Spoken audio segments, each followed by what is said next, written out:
Selamat sore pendengar Kardopa, Assalamualaikum warahmatullahi wabarakatuh. Tentunya kita akan bertemu lagi untuk sore hari ini, special talk show Duduk Bareng Parlemen. Tentunya kita live dari gedung DPRD Sumatera Utara, tepatnya dari ruang fraksi Gerindra. Tapi yang jelas aku mau ingetin juga pendengar Kardopa, jangan lupa untuk bisa saksikan live Facebook kita, tentunya di Facebook Kardopa 994 FM, atau juga live streaming kita di www.kardopafm.co.id. Hari ini kita punya topik bahasan tentang strategi membangun pertanian dan peternakan di Sumatera Utara. Jadi kalau ngomongin tentang Provinsi Sumatera Utara, itu dengan luas sekitar 72.981 km persegi, ini tentu sangat potensial bagi pengembangan sektor pertanian dan juga peternakan. Ada beberapa daerah di Sumut yang mempunyai lahan pertanian yang cukup besar, itu seperti di Kabupaten Karo, kemudian Nia Selatan, Simalungun, dan juga Deli Serdang. Sementara kalau untuk sektor peternakan, ini terdapat berbagai jenis ternak unggulan yang banyak memberikan kontribusi bagi proses pemenuhan pangan masyarakat, yang sekaligus ini juga sebagai pendapatan asli daerah atau PAD, yang tentunya dari waktu ke waktu ini mampu untuk ditingkatkan. Jadi untuk itu sangat diperlukan sekali suatu strategi dan juga nilai tambahnya ya, untuk bisa mengembangkan dan mengelola sektor pertanian dan peternakan ini, agar kedepannya akan memberikan nilai tambah lagi bagi masyarakat, khususnya untuk petani dan peternak yang ada di Sumatera Utara. Dan untuk spesial talk show Duduk Bareng Parlemen hari ini, kita akan membahas ini, strategi membangun pertanian dan peternakan di Sumatera Utara. Bersama saya sudah hadir ada Bapak Gus Miyadi SE, anggota DPRD Sumatera Utara, dan juga sebagai sekretaris fraksi Gerindra. Oke. Selamat sore Pak. Ya, selamat sore Mbak dan pendengar Cordova ya, dimanapun ada berada. Gimana kabar hari ini? Kayaknya sibuk banget ya? Alhamdulillah, iya dari pagi tadi sampai barusan kemudian kita punya rapat komisi tentang pertanian juga. Dan hari ini dengan teman-teman Cordova. Ini pas pembahasan kita tentang pertanian? Iya, satu hari ini soal pertanian. Soal pertanian, baiklah. Di puasa-puasa gini tetap bekerja ya Pak, tetap beraktivitas ya? Iya, karena kita semua butuh makan. Oke, ini membuktikan kalau anggota Dewan itu bekerja, walaupun bulan puasa. Nah, ngomong-ngomong tentang pertanian nih Pak ya, mungkin sedikit pandangan dari Bapak tentang pertanian kita khususnya di Sumatera Utara ini seperti apa sekarang ini Pak? Iya, yang jelas ya bahwa posisi dunia pertanian kita itu memberikan kontribusi besar terhadap PDRB kita. Ada 22% PDRB kita, pendapatan dari kita di Sumatera Utara ini berangkat dari aktivitas pertanian. Tentu saja ini merupakan angka yang bagus begitu, dan kemudian sudah selayaknya kita memang getol untuk membicarakan ini, menyelesaikan semua tantangan-tantangannya, dan kemudian kita berusaha untuk bisa membangun kesejahteraan bagi seluruh stakeholder. Saya kira begitu. Ini memang Bapak bilang tadi ada peningkatan yang cukup signifikan nih ya untuk sektor pertanian kita saat ini. Kalau disebut peningkatan nanti kita diskusi lebih lanjut soal itu ya. Tapi setidaknya dia memberikan kontribusi 22% dari PDRB kita. 22% tadi ya. Oke, baiklah. Untuk hal-hal yang paling dominan sekarang ini masalah pertanian apa ini Pak? Yang lagi bahas banget, yang jadi primadonanya hal pertanian apa ini? Iya, jadi kami barusan melakukan reses ya di semua dapil di Sumatera Utara. Oke, Bapak dapil mana ini? Dapilnya Siantar Simalungun. Siantar Simalungun. Seperti yang kita tahu, Simalungun juga merupakan bagian dari basis pertanian. Kemudian Siantar memang sudah sangat menciut, tapi kemudian tentu tema-tema pertanian ini masih relevan ya untuk kemudian kita bisa gali dan kemudian kita coba untuk optimalkan begitu. Nah, di reses-reses itu kemudian kita temukan berbagai macam persoalan yang ada di bidang pertanian kita. Sebut saja misalnya saat ini pupuk kita sedang sangat mahal begitu ya, bahkan kemudian di beberapa tempat kemudian langka. Harapan masyarakat soal pupuk subsidi juga masih besar, padahal kemudian setiap tahun alokasinya juga semakin sedikit di antara kebutuhan kita begitu. Dan kemudian kita juga lihat bahwa areal perkebunan kita luar biasa luas, selama ini secara tradisional kita lihat bagaimana kemudian masyarakat kita menyandarkan dirinya dari perkebunan begitu ya, dan kemudian harapannya bisa diintegrasikan dengan hewan ternaknya. Dan tentu saja kami memotret ini sebagai sebuah kebutuhan masyarakat yang harus terus dijaga, dikawal, dipertahankan, dibangun sistem yang kondusif untuk mereka, sehingga kemudian harapannya tidak hanya 22%, tapi kemudian bisa lebih untuk bisa memenuhi apa namanya eh, eh, kontribusinya terhadap PDRB kita gitu. Oke, masalah pupuk nih Pak. Kenapa? Ini kan Bapak bilang tadi ada tapi mahal. Walaupun ada subsidi masih ada kendala gitu. Ini gimana nih masalah pupuk? Jadi begini ya. Nanti saya sebenarnya lebih berharap kita akan diskusi tentang hal-hal yang substansial di pertanian kita, ketimbang nanti kita terjebak pada urusan pupuk subsidi ini, misalnya begitu. Ya, pupuk hari ini mahal. Karena apa? Karena bahan bakunya, khusus misalnya yang non-subsidi ya, subsidi juga menggunakan bahan baku itu sebenarnya. Tapi secara umum, bahwa pupuk kita itu bahan bakunya diantaranya berangkat dari luar negeri. Kita tahu Ukraina dan juga Rusia itu penyumbang bahan baku pupuk yang cukup besar di Indonesia. Itu yang kemudian mengakibatkan harga pupuk kita mahal begitu. Dan kemudian kalau kita lihat dinamika global, misalnya ketegangan antara tadi Ukraina dan Rusia, kemudian nanti mungkin melibatkan blok-blok lainnya, kemudian ada Korea Utara dan Cina yang juga panas dingin dan lain sebagainya, itu kemudian juga kayaknya kita akan memproyeksikan problem ini akan sangat panjang diterima oleh petani dan masyarakat kita gitu. Nah, tapi kemudian di sisi lain kita punya harapan sesungguhnya bagaimana kemudian kita yang surplus kotoran hewan ternak itu kemudian masih belum memberikan dampak yang signifikan dalam proses bagaimana teman-teman petani kita bisa mengkapitalisasi itu sebagai sebuah sumber daya pupuk yang juga strategis sesungguhnya. Nah, hal-hal seperti itu yang kemudian beberapa hari ini, beberapa waktu ini kami diskusikan, dibahas terus. Maka saya semangat sekali ketika bicara soal ini tadi pagi misalnya sama teman-teman ketahanan pangan, kemudian tadi di komisi kita mengumpulkan distributor untuk kemudian mereka mau memikirkan juga tantangan kita ini, kemudian hari ini kita bicara tentang pertanian lagi. Saya kira ini harus menjadi sumbangsi saya ya buat masyarakat, buat pemerintah, buat kita semuanya agar kemudian dunia pertanian kita, sumber pangan kita, ya kan, kemudian pertaruhan kesejahteraan rakyat kita dari sektor pertanian ini akan tetap bertahan. Gitu. Biar tetap bertahan. Kalau bisa semakin naik ya, dari 22% tadi Pak. Iya. Jadi kalau tadi ditanya misalnya tentang apa problem besar di dunia pertanian kita, diantaranya adalah, ini pengalaman saya ini, kita ketemu dengan mahasiswa, sekitar 50-an orang. Mereka semuanya mahasiswa pertanian. 1 jam saya bicara tentang bagaimana memotivasi mereka, karena memang saya bertahun-tahun ikut mendampingi teman-teman petani begitu ya. Saya melihat prospeknya sedemikian rupa, beberapa di antara mereka sudah berhasil, bahkan beberapa di antara mereka ikut keluar negeri untuk melakukan ekspos terhadap apa yang mereka miliki sebagai petani begitu. Nah, di hadapan mahasiswa itu kita gambarkan tentang potensi dunia pertanian kita, tapi tahu apa yang kita terima ketika saya bertanya kepada mereka mahasiswa pertanian itu, saya tanya siapa yang mau jadi petani, alhamdulillah 50-50-nya nggak ada tuh yang mau jadi petani gitu. Nah, itu merupakan ancaman yang sangat besar buat kita, saya kira, bahwa kemudian kalau generasi muda, kalau regenerasi petani itu mandek, maka kemudian kita bisa proyeksikan tuh lahan-lahan itu pasti akan dijual, kemudian pasti akan alih fungsi lahan dan lain sebagainya. Nah, itu yang pertama. Tapi kemudian kita bertanya, kenapa ya mahasiswa-mahasiswa itu, kaum Gen Z atau milenial itu, kalaupun masih ada milenial di sana itu, pesimis sekali sama dunia pertanian. Nah, ini sebenarnya problem terbesar kita, bahwa kemudian persepsi petani yang miskin, yang kotor, yang kemudian tidak bisa layak untuk dijadikan gantungan hidup, itu kemudian ada di kepala mereka, dan kemudian muaranya, jawabannya menjadi seperti itu. Padahal sesungguhnya jangan-jangan kemampuan kita untuk mengkapitalisasi semua peluang-peluang di dunia pertanian itu yang lemah. Sumber daya kita yang tidak bisa mengartikulasikan lagu lama itu tentang tongkat kayu ditancapkan jadi tanaman, misalnya kayak gitu ya. Nah, yang begitu-gitu itu kita gagal menginterpretasi itu secara baik, sehingga kemudian situasi kita seperti ini.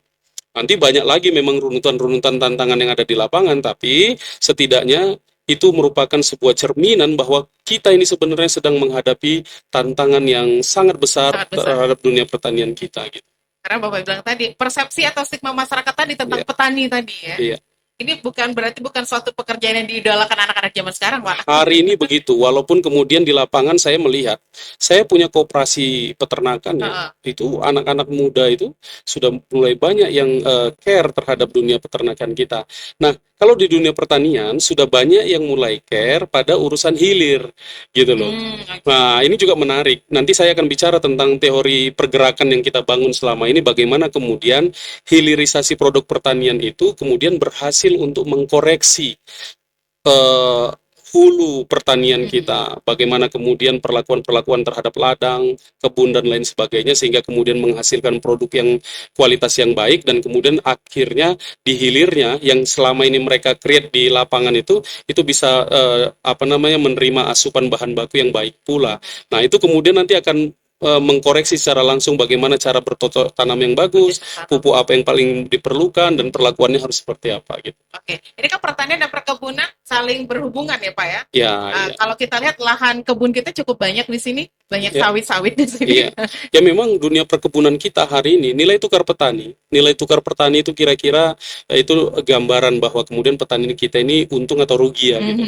Nah, dari nilai tukar petani kita sesungguhnya di dunia perkebunan itu sampai hari ini itu masih relatif lebih melegakan ketimbang teman-teman yang ada di bidang tanaman pangan dan hortikultura ini seperti misalnya padi, ya kan, kol dan lain sebagainya itu.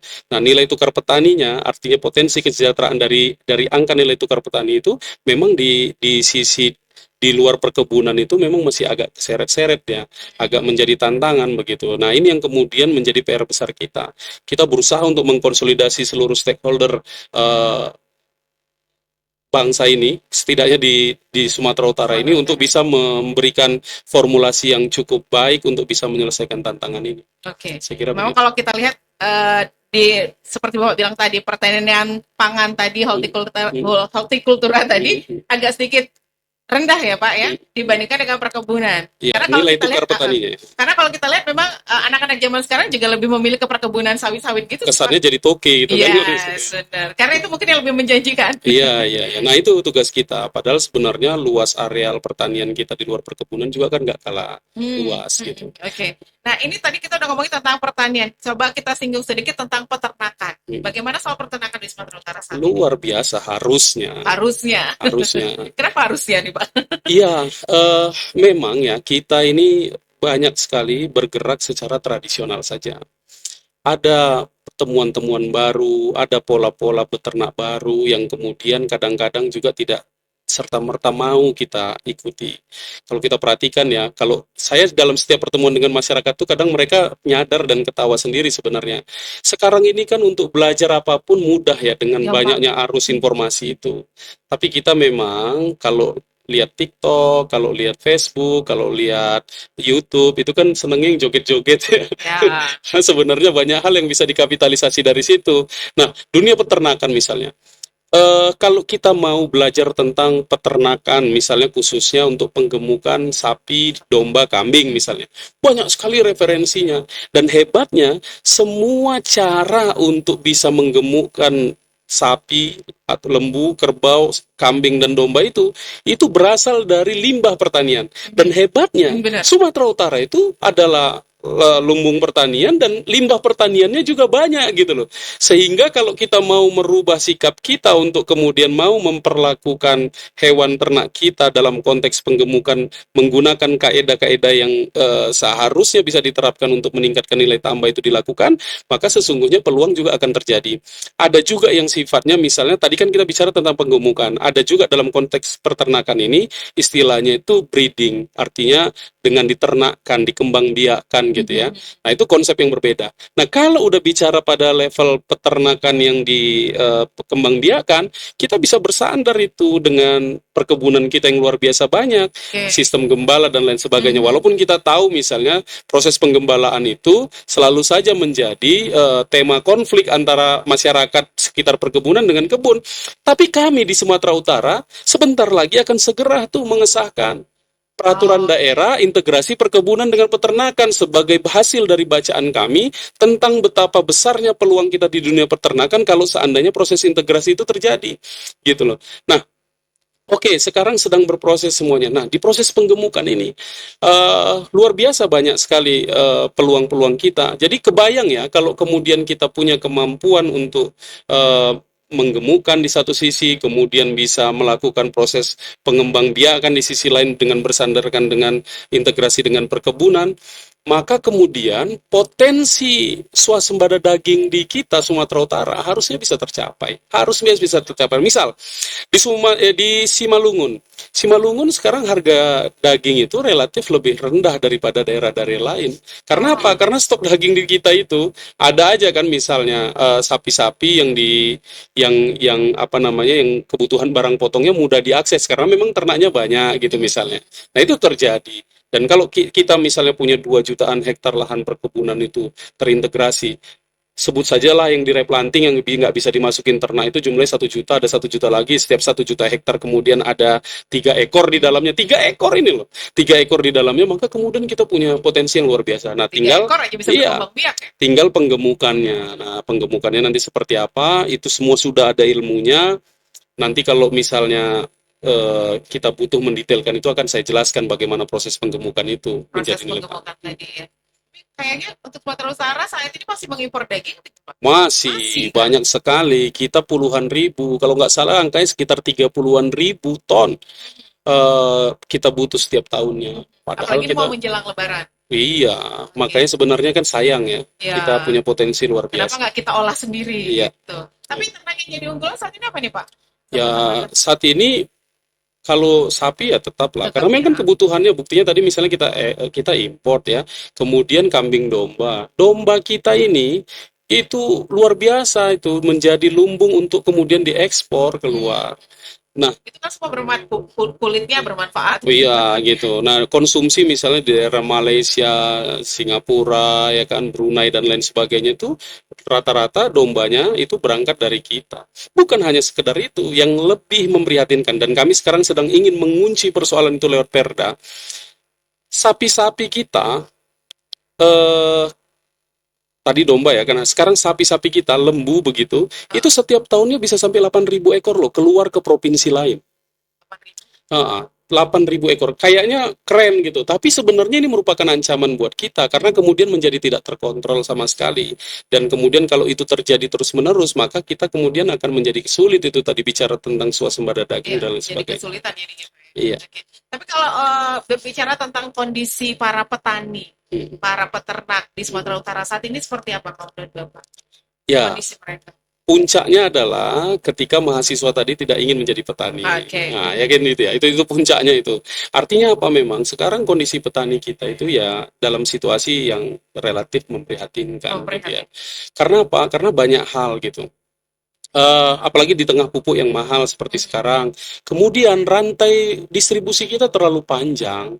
Itu yang membuat kemudian petani-petani kita itu hanya mendapatkan kue yang sedikit dari aktivitas pertaniannya, sementara kemudian nanti pengecernya apa segala macam itu, atau kemudian agen yang ada di tengah-tengah itu bisa mendapatkan lebih, dan kemudian itu tidak berkorelasi langsung dengan kesejahteraan petani kita.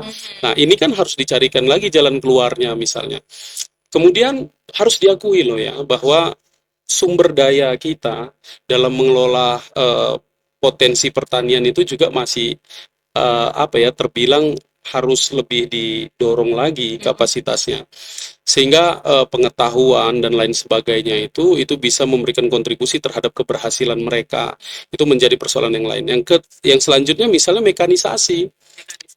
Kalau mekanisasi kita bagus, anak-anak muda tadi itu nggak harus berkotor-kotoran banget, misalnya ya, untuk menjadi seorang petani, begitu mungkin mereka juga bisa berpikir lain soal petani itu. Kalau udah mekanisasi oke kan kesannya juga jadi keren kan, misalnya gitu. Keren. Kayak misalnya konsep ngarit dalam dunia peternakan kita, siapa anak-anak muda itu yang mau ngarit? Tapi kalau pakannya berubah menjadi konsentrat dari limbah pertanian yang dikelola, kemudian digiling menggunakan mesin adonan, misalnya begitu ya, itu kemudian akan membuat mereka menjadi tertarik, kok keren ini. Nah, kira-kira begitu. Nah, tugas-tugas berat kita itu menyentuh ke banyak aspek yang kemudian menjadi tantangan dunia pertanian kita, dan kemudian pelan-pelan ini kita inventarisir dan kami berusaha di DPRD Sumatera Utara ini untuk coba menyelesaikan itu satu persatu. Satu persatu. Ya. Itu proses ya Pak? Iya. Oke. Jangan kemana-mana pendengar Kardopa, nanti kita lanjut lagi obrolan kita untuk sore hari ini tentunya. Biasanya siang sih soalnya. Jadi sore di mana itu. Jangan kemana, tetap aja stay tune di 99,4 FM atau juga live streaming kita di www.kardopafm.co.id. Kita kembali lagi setelah yang berikut ini. Stay tuned. Yeah. Kardopa Radio FM. Satu untuk tetap jadi nomor satu. Radio Medan. Baik pendengar Kardopa, kita kembali lagi di spesial talk show Duduk Bareng Parlemen, langsung live dari Gedung DPRD Sumatera Utara, tepatnya dari ruang praksi Partai Gerindra. Masih bersama Bapak Gus Miadi ya. Yeah. Kita masih ngebahas tentang topik kita hari ini. Tadi seru nih kayak ngomongnya tentang pertanian, peternakan yang ada di Sumatera Utara. Tadi kan Bapak sempat singgung ini lagi digodok, lagi diperjuangkan nih sama anggota dewan tentang pertanian, peternakan kita. Yeah. Ini strateginya gimana kalau menurut Bapak ini? Prosesnya apanya gitu? Jadi dalam konteks pertanian kita sebenarnya segala sesuatu menyangkut tentang rumus untuk membangun pertanian peternakan itu relatif semua kita ini punya pengetahuan yang sama ya. Tentang bagaimana input pertanian kita, misalnya dari benih, begitu ya, pupuk itu harus berkualitas, harus bagus, kemudian bagaimana caranya kita meningkatkan produktivitas tanamannya, barangkali dengan cara untuk memperluas lahan pertanian kita, kemudian memanfaatkan hutan sosial. Sekarang udah ada peraturan baru tuh, bagaimana kemudian petani-petani kita bisa memanfaatkan hutan itu untuk dikelola menjadi bagian dari aktivitas pertanian misalnya kan. Kemudian peningkatan ketersediaan sarana dan prasarana, selanjutnya tentang peningkatan optimalisasi kelembagaan petani. Kita tahu itu sering dengar ya, kelompok-kelompok tani begitu ya. Gimana kualitas kelompoknya? Jangan sampai kita bicara tentang kelompok tani saja, semuanya disandarkan kepada tema-tema administratif begitu, tapi kemudian kualitas kelompoknya relatif lemah, termasuk SDM yang ada di dalamnya. Kemudian peningkatan akses untuk hilirisasi. Nah, hilirisasi ini sebenarnya faktor strategis ya. Bagaimana kemudian petani kita tidak hanya sekedar bermain di hulu, dia tidak hanya menjual barang mentah, tapi kemudian dia ikut melakukan proses hilirisasinya, ada proses industrialisasi pertaniannya. Dengan cara itu kemudian masyarakat di sekitar kawasan pertanian itu bisa ikut bekerja untuk kemudian bisa menciptakan bahan mentah menjadi bahan setengah jadi atau menjadi jadi. Karena sebenarnya disitulah sisi-sisi keuntungan tadi itu yang bisa diterima oleh teman-teman petani kita. Misal, untuk contoh misalnya seperti kopi ya. Bagaimana dulu petani kopi itu menjual cherry, dipetik jual, harganya 8.000, 12.000. Padahal sebenarnya ketika dijadikan gabah, harganya dia bisa ngangkat naik jadi 20 ribuan, sekarang bahkan udah di 30 ribuan misalnya. Nah, gabah tadi kalau kemudian kita olah lagi menjadi green bean namanya. Orang bilang itu kopi hijau, harganya sudah 80 ribuan sampai 100 ribu. Setelah green bean kemudian diproses lagi menjadi roast bean yang udah disangrai, itu kemudian harganya menjadi ratusan ribu, dan kalau dibubukin lagi jauh lebih mahal.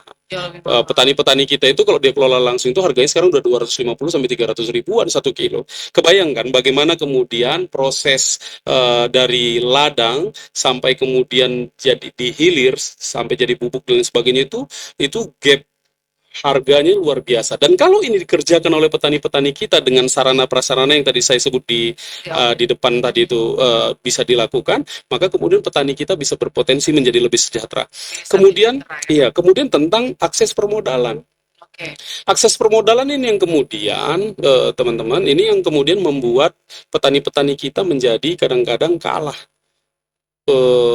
untuk bisa mendapatkan sesuatu yang bisa memenuhi aspek produksinya di satu sisi, sehingga kemudian ketika menjual dia bisa lebih lega, tidak harus tertekan sebutlah misalnya tengkulak atau agen yang kemudian membarter bantuan ininya dengan cara menghutangkan dan kemudian bisa ditarik sedemikian rupa tanpa kemudian petani kita bisa punya bargaining position untuk menetapkan harga begitu gitu. Nah, aspek permodalan ini menjadi sangat signifikan untuk teman-teman petani kita agar kemudian mereka punya keleluasaan dalam mengelola hasil pertanian mereka. Ya seperti kita bahas tadi, ini kan kadang petani-petani ini suka mengeluhkan ya kan Pak. Untuk pendapatan yang mereka dapatkan itu dari mereka mulai di awal sampai berhasil itu sepertinya nggak balik modal. Iya, itu tadi. Jadi nilai tukar petani yang minus tadi itu di bawah 100 istilah akademiknya itu kemudian membuktikan bahwa sebenarnya mereka nggak dapat untung gitu Nggak dapat loh. untung. Gitu. Atau mungkin ini yang membuat para petani akhirnya malas gitu, Pak. Iya itu, tapi kan kalau kemudian kita rujuk lagi faktor-faktor apa yang menyebabkan itu kan kemudian kita akan menemukan kompleksitas yang lain, misalnya gitu.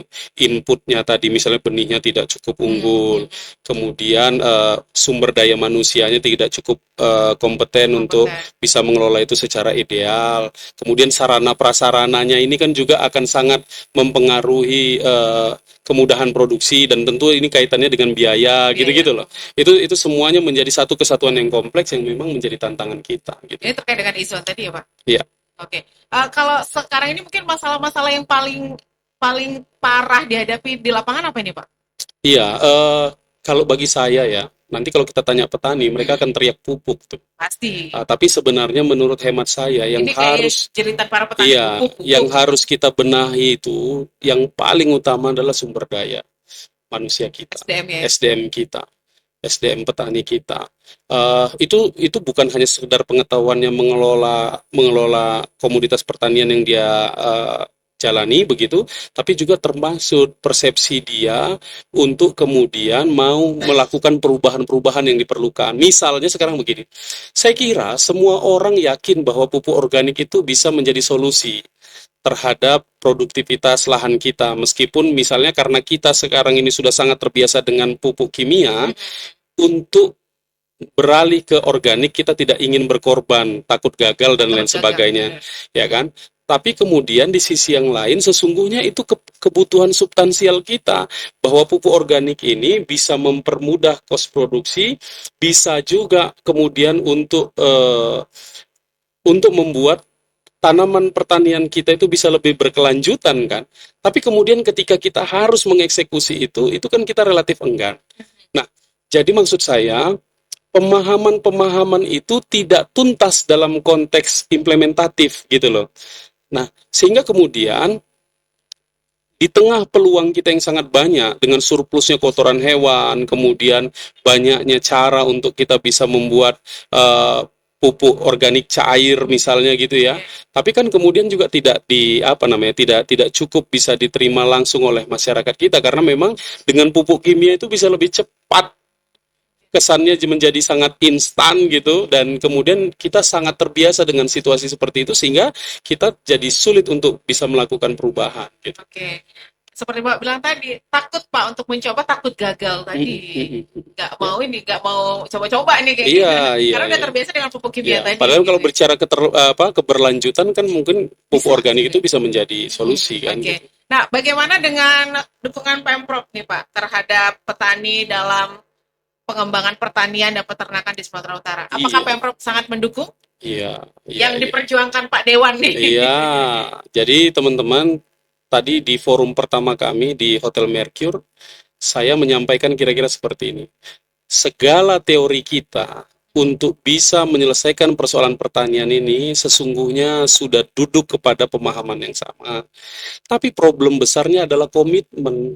Misal, 22% PDRB kita, penerimaan kita itu bersumber dari dunia pertanian. Nah, sekarang kalau kita tilik sumber anggaran kita, atau anggaran kita yang kemudian kita bisa alokasikan untuk dunia pertanian kita, atau sektor agraris kita, ya itu jauh sekali untuk kemudian bisa kita apresiasi, untuk kemudian saya sebutkan sebagai bagian dari keberpihakan pemerintah untuk bisa membangun dunia pertanian kita, misalnya gitu. Coba kita misalnya cek seberapa banyak irigasi yang dibenahi, dari irigasi kita yang tidak baik misalnya, seberapa banyak jalan pertanian yang kemudian dibangun oleh pemerintah dari anggaran kita yang 13 triliunan itu. Kemudian sudah kita tahu ini bahwa kita butuh pupuk organik untuk bisa menjadi solusi solusi permanen terhadap kelangkaan dan mahalnya harga pupuk. Tapi kita boleh cek itu seberapa banyak anggaran pemerintah yang digunakan untuk bisa membangun upaya kita agar kemudian masyarakat mau menggunakan pupuk organik misalnya.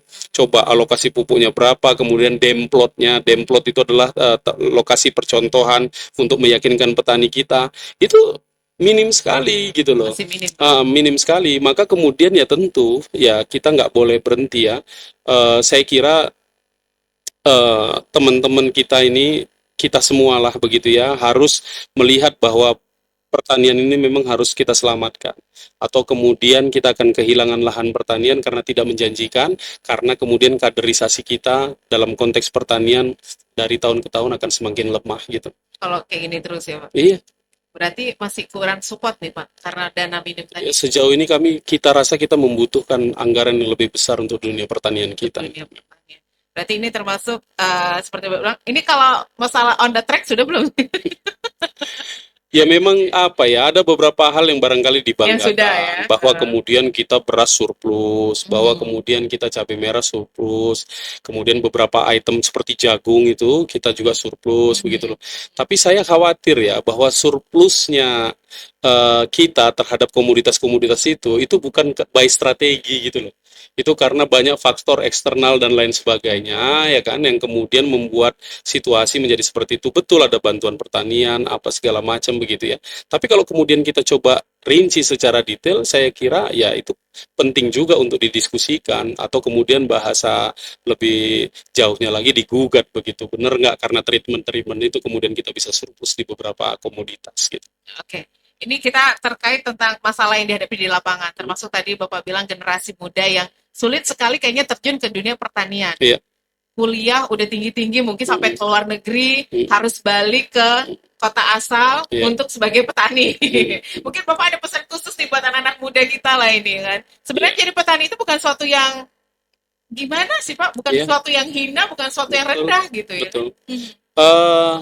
Saya kira pendengar Cordova sekalian, terutama kan tadi SDM kita harus tingkatkan. Iya. Saya kira kita harus tekankan ya kepada kawan-kawan muda kita yang orang tuanya barangkali petani, dia masih punya lahan pertanian dan lain sebagainya, apalagi kemudian ternak. Kita bolehlah merujuk kepada cerita sukses tentang kawan-kawan kita. Banyak ini di Indonesia anak-anak muda yang berhasil kok di dunia pertanian. Mereka bisa meraup keuntungan dari apa yang mereka kerjakan dengan cara-cara tertentu. Nah, saya berpikir bahwa kalau kita tidak coba berusaha untuk bergerak membenahi pertanian kita ini dengan cara yang terbarukan misalnya, yang referensinya banyak sekali beredar di media-media sosial yang bisa kita akses, maka kok rasa-rasanya suatu saat tanah-tanah yang diwariskan orang tua kepada kita itu akan terjual gitu loh. Dan kemudian kita kehilangan aset strategis untuk itu. Terjual milih bangun bangunan yang tinggi-tinggi nanti. Iya, dan kemudian kita sibuk kan selama ini nyari kerja di kota, sementara persaingan juga semakin tinggi, dan kemudian sialnya, misalnya dalam tanda kutip ya, maksud saya sialnya itu, kemudian orang-orang kota lebih mampu menerjemahkan apa yang ada di dunia pertanian kita, diubah menjadi produk hilir yang bagus, keren, dijual dengan mahal begitu, tapi kemudian kita sendiri yang memiliki lahan pertanian itu tidak bisa mengartikulasikan itu sebagai sebuah potensi. Ya, benar, nah, ini kan persoalan referensi, persoalan belajar, persoalan sejauh mana kita jalan dan punya komunitas yang mendukung untuk itu. Saya kira pasti kita bisa untuk mencari solusi dari apa yang menjadi keterbatasan kita. Kalau kita perhatikan di kampung-kampung itu, banyak sekali lahan-lahan yang tidak termanfaatkan secara optimal. Misalnya saja, kita punya lahan tuh 1-2 rantai, tapi di dalamnya itu ada nangkanya, ada pisangnya, ada kopinya, ada pisang, ada apa, semua dicampur dan kemudian kita tidak menghasilkan apapun dari situ. Karena dicampur tadi. Karena dicampur tadi. Padahal sebenarnya kalau kita bisa optimalkan itu mungkin lebih bagus. Kemarin saya ketemu sama petani kelapa, saya tanya satu rantai kelapa 20 kali 20 itu bisa ditanam berapa kelapa, dia sebutkan 9, dari 9 itu bisa menghasilkan berapa, 1 bulan bisa menghasilkan 1 juta misalnya, ya kan, dari 9 pohon itu. Kelapa-kelapa hibrida, ilmunya juga sudah banyak tersedia di mana-mana, itu kan menjadi peluang dan kemudian sebenarnya bisa dikapitalisasi. Coba perhatikan petani durian kita. Itu yang punya durian, rata-rata semua mengeluh, durian nggak tentu sekarang panennya, kemudian rasanya satu durian bisa 3 rasa, nggak jelas lah ini apa segala macam, anyep katanya kan. Nah kemudian kita tanya, Bu pernah nggak mupuk duriannya? Enggak gitu. Nah yang jadi gitu-gitu itu menjadi paradoks kan, gitu ya. Dan itu kan sebenarnya semata-mata adalah kesadaran tentang pentingnya mengoptimalisasi sumber daya yang kita miliki, dan kemudian kalau butuh pembelajaran, media sosial bisa menjadi jawaban. Bisa sebenarnya. Gitu, karena belajarnya sekarang udah gampang sih Pak. Iya. Udah dunia era digital. Udah gampang banget mau akses apapun. Tinggal kasih kata kuncinya di YouTube langsung keluar. Saya ini juga kan peternak sapi, jadi kadang-kadang kalau saya mau lihat konsep penggemukan seperti apa, ya belajarnya juga dari sana. Ya. Apalagi seperti Mbak bilang sekarang ini, kopi itu lagi naik banget sih Pak. Ya, kopi naik, lagi hits. Di beberapa teman-teman berhasil membangun hilirisasi buah pala. Buah pala itu bisa jadi sirup, bisa jadi dodol, bisa jadi manisan. Kemudian semua tidak ada yang terbuang dari buah pala itu. Kemudian apalagi misalnya keripik-keripikan juga banyak ya. Dulu di Bandung misalnya ada Maici. Maici itu omsetnya sebulan bisa sampai 2 miliar. Yang pedesnya pakai level itu. Nah, itu yang kemudian mengilhami banyak kita yang membuat level-level termasuk pada mie instan gitu kan. Jadi banyak gitu loh yang bisa kapitalisasi. Coba lihat pameran-pameran kita, dodol durian. Durian lagi sekarang momentumnya luar biasa. Karena ada konsep durian kupas itu loh. Sehingga kemudian durian yang nggak enak sekalipun bisa dikupas dan kemudian mesti punya nilai jual. Bisa diolah dan kemudian menjadi dodol, menjadi apa segala macam. Nah, ini memang persoalan SDM lah ya. Kita mau punya perubahan atau tidak gitu. Oke, baik Pak, nanti kita lanjut lagi obrolan kita masuk ke sesi terakhir. Jadi Anda jangan kemana-mana pendengar Kardopa, pastikan stay tune terus di 99,4 FM Radio Kardopa, berani tampil beda. Stay tune. Kardopa Radio FM. Satu untuk tetap jadi nomor satu. Talk Radio Medan. Kita lanjut lagi spesial talk show duduk bareng parlemen untuk sesi terakhir, yang pastinya jangan lupa masih bisa stay tune di live Facebook kita Kardopa 994 FM atau juga live streaming kita di www.kardopafm.co.id. Kita masih punya bahasan tentang strategi membangun pertanian dan peternakan di Sumatera Utara. Udah banyak yang kita bahas nih Pak ya. Seru, ternyata kalau ngomongin pertanian peternakan ya masih bisa dibilang masih ngambang nih, tengah-tengah. Iya. Ya kan Pak ya? Ya, PR-nya banyak. Nah, terkait PR ini, dalam mengembangkan dan memajukan sektor pertanian dan peternakan kita yang ada di Sumatera Utara, apa sebenarnya yang perlu kita lakukan saat ini? Iya, tentu banyak ya, tapi dari sekian banyak rincian yang tadi kita bicarakan, saya sangat meyakini bahwa sumber daya manusia kita itu menjadi PR yang paling besar untuk kemudian kita selesaikan. Bentuknya apa? Bentuknya barangkali pelatihan-pelatihan buat mereka. Kemudian bagaimana caranya mengoptimalisasi lahan mereka. Selama ini padi ditanam ya 5-6 ton, gimana caranya bisa jadi 7 ton, perlakuannya seperti apa. Dan kemampuan sumber daya manusia kita itu pada level selanjutnya akan membangun soliditas di antara kaum tani kita. Kebayang ya problem pertanian kita diantaranya misalnya tanam serempak. Sulit sekali, tarik-tarikan aja itu masyarakat petani kita itu soal jadwal tanam serempak. Ada yang mau, ada yang enggak. Padahal resikonya tinggi loh. Resikonya apa kalau nggak serempak? Hama jadi gampang untuk ganggu gitu ya.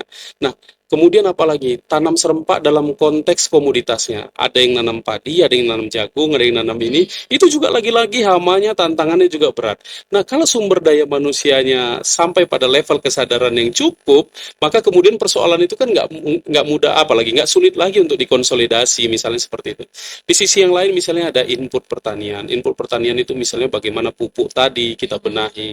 Saya kira saya nggak ingin banyak jauh bicara tentang pupuk subsidi. Bagi saya itu selesai begitu ya. Petani-petani menurut hemat saya tak perlu lagi berhadap pupuk subsidi. Karena apa? Dari 100% kebutuhan kita pupuk subsidi itu yang tersedia dari pemerintah pusat itu memang di bawah 30%. Ya, jadi memang setiap saat kita berantem soal itu. Jadi kemudian kita harus mencarikan obat yang berkelanjutan untuk membenahi pupuk kita ini, diantaranya adalah urusan organik misalnya. Kemudian terkait dengan sarana prasarana, ya memang harus dimekanisasi. Karena mekanisasi di dunia pertanian itu nanti barangkali bisa membuat harga produksi menjadi lebih murah dan kemudian bisa mereka berpotensi untuk mendapatkan hasil yang lebih optimal.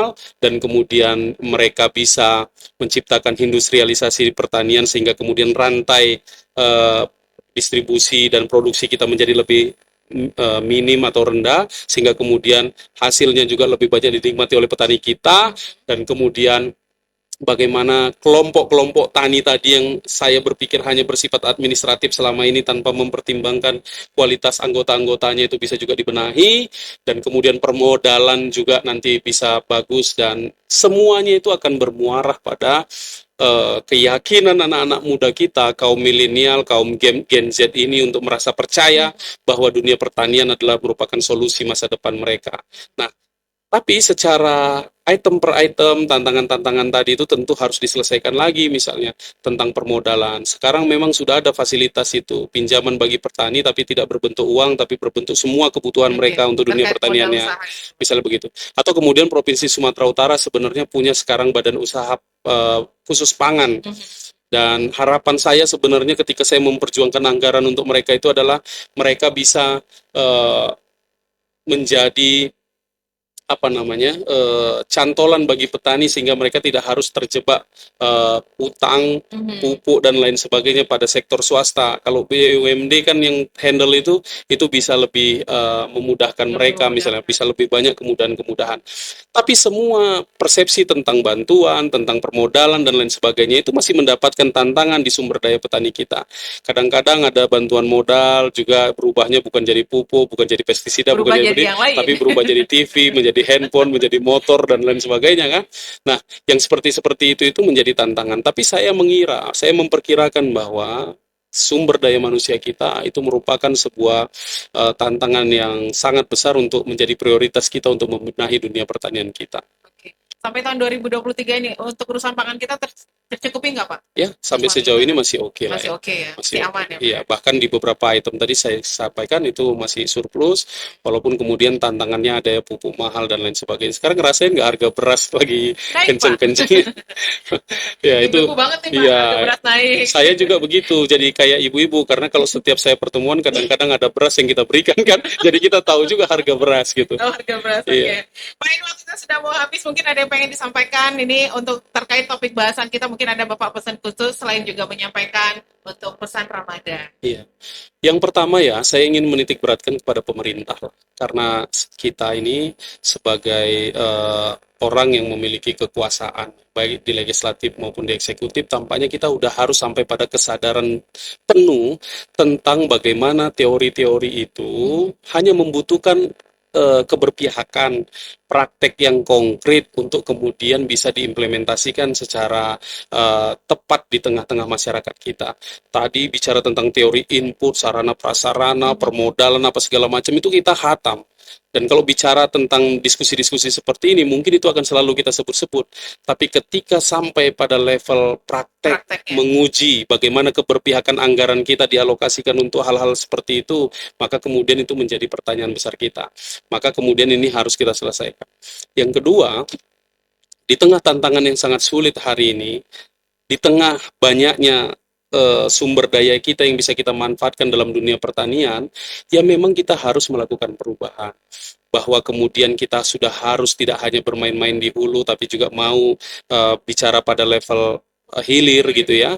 Kemudian kita harus berubah di tengah mahalnya harga pupuk, kita harus bisa menciptakan alternatif pupuk seperti tanaman organik misalnya. Di tengah kemudian banyaknya sumber daya yang bisa kita manfaatkan dengan luas tanah kita di luar dari apa yang menjadi core bisnis kita masih bisa ditumpang sarikan dengan hal-hal yang produktif, itu masih bisa dilakukan, itu juga harus dilakukan, sehingga kemudian harapannya sumber daya kita yang semua yang ada di dunia pertanian ini bisa memanfaatkan dan mengoptimalkan apapun yang menjadi peluang kita untuk menjadi sesuatu yang lebih bernilai. Saya kira itu ya. Nah, tentu saja di tengah suasana Ramadan yang yang sejuk ini gitu ya, yang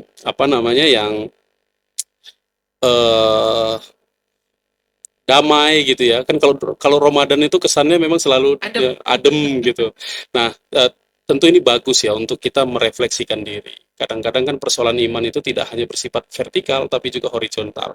Kesolehan itu tidak hanya sekedar hablum minallah, tapi juga menjadi hablum minannas. Ya tentu, hal-hal yang kita bicarakan ini menjadi bagian dari medan-medan perjuangan kita di tengah-tengah masyarakat, sebagai bagian dari manifestasi kesolehan sosial kita kepada masyarakat. Terima kasih. Boleh mengucapkan selamat menunaikan ibadah puasa, Mas? Baik, saya Gus Miadi, Sekretaris Fraksi Gerindra DPRD Provinsi Sumatera Utara, Sekretaris Komisi B DPRD Provinsi Sumatera Utara, mengucapkan selamat menjalankan ibadah puasa. Mudah-mudahan ini menjadi bagian dari keberkahan kita semuanya. Terima kasih. Assalamualaikum warahmatullahi wabarakatuh. Dengar Kardopa, terima kasih untuk kebersamaannya. Waktu kita sudah habis untuk spesial talk show Duduk Bareng Parlemen. Jangan kemana-mana, pastikan tetap aja stay tune di 99,4 FM. Kita akhiri kebersamaan kita sore hari ini. Selamat sore, Assalamualaikum warahmatullahi wabarakatuh. Waalaikumsalam.